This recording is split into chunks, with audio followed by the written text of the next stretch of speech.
Ah, c'est tout à fait ce que martèle le directeur de ce centre perdu au bout d'un chemin sur les hauteurs. Alors on apprend quoi? Eh bien on apprend à être bûcheron et une vocation pour Lucas, la mèche blonde sur le côté. Le fait d'être dans la nature, de tout le temps bouger, Et qu'est-ce qu'il faut apprendre? les techniques pour les abattre, pour les brancher. Dans quelles circonstances, où et pourquoi et comment. Des travaux forestiers qui sont une bonne partie de l'enseignement donné aux garçons et filles du centre.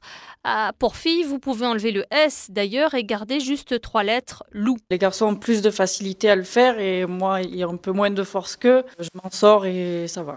C'est adapté quand même. Mais on ne fait pas que manier la tronçonneuse au centre. Il y a aussi beaucoup de théorie dans les cours de Baptiste en bac pro. Savoir les espèces, qu'est-ce qu'on en fait, comment on le coupe, où il va, comment on le transporte, la botanique, certaines fleurs pour reconnaître le type de sol, pour savoir quel arbre pousse sur ce type de sol. 150 apprentis à la Bastide des Jourdans en travaux forestiers, mais aussi des brevets professionnels pour créer une entreprise forestière ou encore des bacs pro forêt pour ouvrir à d'autres formations ensuite pour ces adolescents, pour ces jeunes adultes aussi passionnés comme Georges. J'adore être dans la forêt, marcher, tout ça, et puis c'est comme ça que c'est venu. Certains sont venus directement après la troisième, d'autres se sont réorientés après une filière générale, mais tous ces jeunes affirment avoir choisi d'être là à des dizaines de kilomètres de chez eux.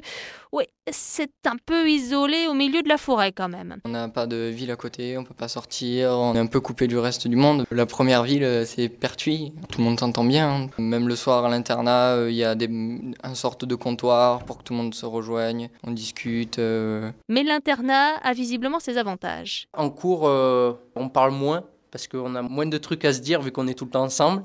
Et une déformation qui apparaît vite. Alors vous, quand vous vous baladez en forêt, vous voyez les arbres élancés vers le ciel. Johan, lui, les voit plutôt déjà par terre. Je vois le potentiel économique derrière. Ce qui est aussi beau, c'est qu'on comprend la forêt, on l'entretient, enfin on n'est pas juste là pour tirer de l'argent, quoi. Et des adolescents, des jeunes adultes qui ne veulent pas forcément rester là. Ils veulent s'orienter ensuite vers le mobilier, la construction, le négoce aussi, comme Mathis. Je vais enchaîner avec un BTS.